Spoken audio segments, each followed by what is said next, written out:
瑞典和台湾这两个不同的文化给我一个交互影响，然后让我会很想要把瑞典更多的介绍给台湾人，然后也把台湾更多介绍给瑞典，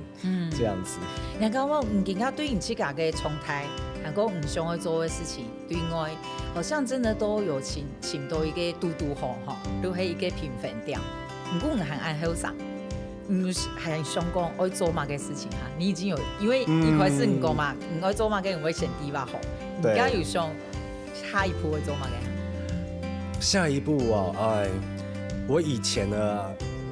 之前讲过，我是一个很喜欢计划的人。那我以前都会计划说，我什么时候要做什么事情，什么时候做什么事情。可自从我人生转入了非盈利、非政府这个美丽的转弯之后呢，我就发现它开启很多可能。所以我现在有抱持一种比较开放的心态，我觉得未来要怎么样来，我觉得我都应该有办法应付。不过应该是说，如果一个大方向的话，就是希望还是说，如果可以透过自己一点点小小的力量，可以让不管是瑞典，甚至整个欧洲或世界，可以更看到台湾，以及说可以运用我在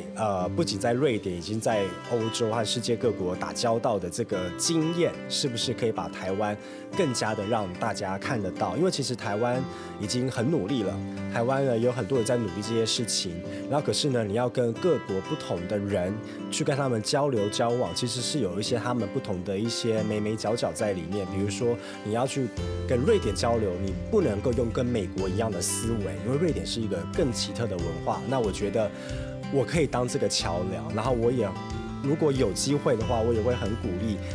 很多在海外跟我一样背景这样的台湾人，也当做这个桥梁，把全世界串联回台湾，也把台湾给串联出去。我觉得这个是一个对我来讲很有意义的事情。